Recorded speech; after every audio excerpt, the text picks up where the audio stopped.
ರಾಜ್ಯದಾದ್ಯಂತ ಹೃದಯಾಘಾತದ ಭೀತಿ ಈಗ ಹೆಚ್ಚಾಗಿದೆ. ಹೃದಯ ತಪಾಸಣೆಗೆ ಜನ ಮುಗಿಬಿದ್ದಿದ್ದಾರೆ. ಮೈಸೂರಿನ ಜಯದೇವ ಆಸ್ಪತ್ರೆಗೆ ಜನ ದೌಡಾಯಿಸ್ತಾ ಇದ್ದಾರೆ. ಮೈಸೂರಿನಲ್ಲೂ ಕೂಡ ಹಾರ್ಟ್ ಅಟ್ಯಾಕ್ನಿಂದಾಗಿ ಅನೇಕರು ಮೃತಪಟ್ಟಿದ್ದಾರೆ. ಈಗ ಭಯಗೊಂಡಂತಹ ಜನ ಚಿಕಿತ್ಸೆಗೆ ಅಂತ ಅಂದರೆ ತಪಾಸಣೆ ಮಾಡಿಸ್ಕೊಳ್ಬೇಕು ಅಂತಾನೆ ಮುಗಿಬೀಳ್ತಾ ಇದ್ದಾರೆ. ಮೈಸೂರಿನ ಜಯದೇವ ಆಸ್ಪತ್ರೆಗೆ ದೌಡಾಯಿಸ್ತಾ ಇದ್ದಾರೆ. ಹೃದ್ರೋಗ ಆಸ್ಪತ್ರೆಯ ಮೇಲೆ ಈಗ ಒತ್ತಡ. ಹೊರ ರೋಗಿಗಳ ನಿಯಂತ್ರಣಕ್ಕೆ ಸಿಬ್ಬಂದಿ ಹರಸಾಹಸವನ್ನ ಪಡ್ತಾ ಇದ್ದಾರೆ. ಪೊಲೀಸರ ಮೊರೆ ಹೋಗಿದ್ದಾರೆ ಈಗ ಆಸ್ಪತ್ರೆ ಸಿಬ್ಬಂದಿ.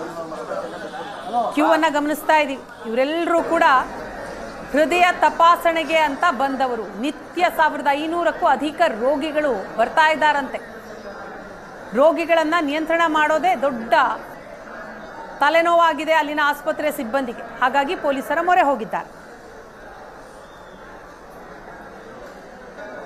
ಹಾಸನ ಜಿಲ್ಲೆಯಲ್ಲಿ ತಿಂಗಳ ಅಂತರದಲ್ಲಿ 30ಕ್ಕೂ ಹೆಚ್ಚು ಜನ ಹೃದಯಾಘಾತದಿಂದ ಸಾವನ್ನಪ್ಪಿದಂತಹ ವಿಚಾರ ಏನು ಹೊರಬೀಳ್ತು, ಅದು ಒಂದು ರೀತಿಯಲ್ಲಿ ಹಳೆ ಮೈಸೂರು ಭಾಗದ ಜನರಲ್ಲಿ ಹೃದಯಾಘಾತದ ವಿಚಾರ ಸಮೂಹ ಸನ್ನಿಯಾಗಿ ಪರಿಣಮಿಸಿರ್ತಕ್ಕಂಥದ್ದು. ಪರಿಣಾಮವಾಗಿ ಹಾಸನದ ಈ ವಿಚಾರ ಸ್ಪ್ರೆಡ್ ಆಗ್ತಿದ್ದಂತೆ ಕೂಡ ಹೃದಯ ತಪಾಸಣೆಗೆ ಮುಗಿಬೀಳುವಂಥ ರೋಗಿಗಳ ಸಂಖ್ಯೆ ಅಧಿಕ ಆಗ್ತಾ ಇದೆ. ಇದರ ಹಿನ್ನೆಲೆಯಲ್ಲಿ ಮೈಸೂರಿನ ಜಯದೇವ ಆಸ್ಪತ್ರೆ ಏನಿದೆ, ಆಸ್ಪತ್ರೆಗೆ ಬರುವಂಥ ರೋಗಿಗಳ ಸಂಖ್ಯೆ ದಿಢೀರನೆ ಏರಿಕೆ ಆಗ್ತಾ ಇರ್ತಕ್ಕಂಥದ್ದು. ಏನು ಜಯದೇವಗೆ ಬರ್ತಕ್ಕಂಥ OPD ಪೇಷಂಟ್ಗಳ ಸಂಖ್ಯೆ ಏನಿತ್ತು ಅದು ಅಧಿಕವಾಗಿತ್ತು. ಯಾವ ಮಟ್ಟಕ್ಕೆ ಇತ್ತು ಅಂತ ಹೇಳಿದ್ರೆ ಅಲ್ಲಿ ಜನ ಮುಗಿಬಿದ್ದು ಟೋಕನ್ ಅನ್ನ ಕಿತ್ಕೊಳ್ಳುವಂತ ಪರಿಸ್ಥಿತಿ ಇತ್ತು. ಹಾಗಾಗಿ ಕೂಡ ಇವತ್ತು ರೋಗಿಗಳನ್ನ ನಿಯಂತ್ರಣ ಮಾಡಲಿಕ್ಕೆ ಪೊಲೀಸರು ಮುಂದಾಗುವಂತ ಪರಿಸ್ಥಿತಿ ಎದುರಾಗಿರ್ತಕ್ಕಂಥದ್ದು. ನೀವು ಇಲ್ಲಿ ಗಮನಿಸಬಹುದು, OPD ಅಂದ್ರೆ ಜಯದೇವ ಆಸ್ಪತ್ರೆ OPD ಏನಿದೆ, OPD ಹೊರಭಾಗದಲ್ಲೇ ಕೂಡ ಎಲ್ಲಾ ರೋಗಿಗಳನ್ನು ಕೂಡ ಕಂಟ್ರೋಲ್ ಮಾಡಲಾಗ್ತಾ ಇದೆ. ಪೊಲೀಸರು ಖುದ್ದು ನಿಂತು ರೋಗಿಗಳು ಹೋಗುವಂತಹ ರೋಗಿಗಳೇನಿದ್ದಾರೆ, ಆಸ್ಪತ್ರೆ ಒಳಗಡೆಗೆ ಹೋಗುವಂತ ರೋಗಿಗಳೇನಿದ್ದಾರೆ ಅವರನ್ನ ಕಂಟ್ರೋಲ್ ಮಾಡಿ ಲಿಮಿಟ್ ಅಲ್ಲಿ ಒಳಗಡೆಗೆ ಕಳಿಸುವಂತ ಕೆಲಸವನ್ನ ಮಾಡ್ತಿದ್ದಾರೆ. ಯಾಕಂತ ಹೇಳಿದ್ರೆ ನಿನ್ನೆ ಇಡೀ ದಿನ ಆಸ್ಪತ್ರೆಯ ಸಿಬ್ಬಂದಿಗಳು ಬರುವಂತ ರೋಗಿಗಳೇನಿದ್ದಾರೆ ಆ ರೋಗಿಗಳಿಗೆ ಚೀಟಿಯನ್ನ ಕೊಡುವುದರಲ್ಲೇ ಕೂಡ ಸಾಕಾಗಿ ಹೋಗಿದ್ರು.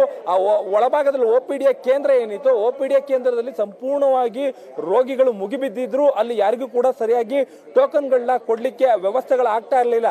ಜೊತೆಗೆ ಆ ಟೋಕನ್ ಕೊಡುವಂತ ಸಂದರ್ಭದಲ್ಲೇ ಕೂಡ ಅವರೇ ಮುಗಿಬಿದ್ದು ಆ ಟೋಕನ್ ಅನ್ನು ಕಿತ್ಕೊಳ್ಳುವಂತ ಪರಿಸ್ಥಿತಿಗಳು ಕೂಡ ಎದುರಾಗಿದ್ವು. ಆ ಕಾರಣಕ್ಕಾಗಿಯೇ ಕೂಡ ಇವತ್ತು ಸಂಪೂರ್ಣವಾಗಿ ಆಸ್ಪತ್ರೆ ಸಿಬ್ಬಂದಿಗಳೇನಿದ್ದಾರೆ ಸಿಬ್ಬಂದಿಗಳ ಜೊತೆಗೆ ಪೊಲೀಸರನ್ನ ಈ ರೋಗಿಗಳನ್ನ ನಿಯಂತ್ರಣ ಮಾಡಲಿಕ್ಕೆ ಕರ್ಸ್ಕೊಂಡಿರ್ತಕ್ಕಂಥದ್ದು.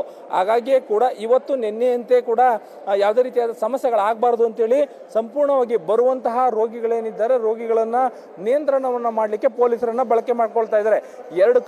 3 ಕೌಂಟರ್ಗಳಲ್ಲಿ ಈಗ ಬಂದಿರತಕ್ಕಂಥ ಅಂದ್ರೆ ಮೈಸೂರು, ಮಂಡ್ಯ, ಹಾಸನ, ಚಾಮರಾಜನಗರ, ಕೊಡಗು ಹೀಗೆ ಮೈಸೂರಿನ ಸುತ್ತಮುತ್ತ 5 ಜಿಲ್ಲೆಗಳಿಂದ ಬಂದಿರತಕ್ಕಂತಹ ರೋಗಿಗಳೇನಿದ್ದಾರೆ ಅವರಿಗೆ ಚೀಟಿಗಳನ್ನ ಕೊಡುವಂತ ಕೆಲಸವನ್ನು ಕೂಡ ಮಾಡ್ತಿದ್ದಾರೆ.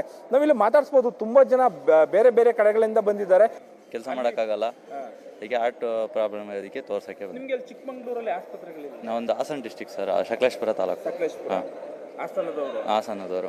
ಅಲ್ಲಿ ತೋರಿಸಿದ್ವಿ, ಅಲ್ಲಿ ECGಲಿ ಪ್ರಾಬ್ಲಮ್ ಇದೆ ಅಂದರು, ಅದಕ್ಕೆ ಡೈರೆಕ್ಟ್ ಇಲ್ಲಿಗೆ ಬಂದಿದ್ದೀನಿ. ಪ್ರತಿ ದಿನವೂ ಕೂಡ ಮೈಸೂರಿನ ಜಯದೇವ ಆಸ್ಪತ್ರೆಯಿಂದ ಜಯದೇವ ಆಸ್ಪತ್ರೆಗೆ ಸಾವಿರ ಸಂಖ್ಯೆಯಲ್ಲಿ ಹೊರರೋಗಿಗಳು ಬರ್ತಾ ಇದ್ದಾರೆ. ಆದರೆ ಬರುವಂತಹ ಸಾವಿರ ಸಂಖ್ಯೆಯಲ್ಲಿ ಬರ್ತಕ್ಕಂತಹ ಜನರೇನಿರ್ತಾರೆ, ರೋಗಿಗಳೇನಿರ್ತಾರೆ ಅವರಲ್ಲಿ ಬೆರಳೆಣಿಕೆ ಜನಕ್ಕಷ್ಟೇ ಕೂಡ ಜಿನೇನಾದಂಥ ಕೇಸ್ಗಳು ಇರ್ತವೆ ಅಂತೇಳಿ. ಸಮಸ್ಯೆ ಅಂತಂದ್ರೆ ಹಾಸನದಲ್ಲಿ ಸ್ವಲ್ಪ ಜನ ಹೋಗ್ಬಿಟ್ರಲ್ಲ ಸರ್, ಅದರಿಂದ ಇಲ್ಲಿ ಸ್ವಲ್ಪ ಜಾಸ್ತಿ ಜನ ಆಯಿತು. ಮತ್ತೆ ಜಿಲ್ಲೆಗೆ ಒಂದೊಂದು ಹಾಸ್ಪಿಟ್ಲ್ ಆದರೆ ಎಲ್ಲರಿಗೂ ಅನುಕೂಲ.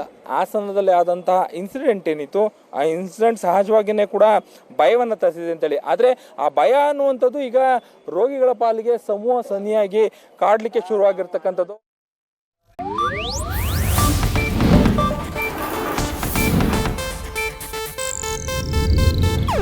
ಇದು ಏಷ್ಯಾನೆಟ್ ನ್ಯೂಸ್ ನೆಟ್ವರ್ಕ್ ಪ್ರಸ್ತುತಿ.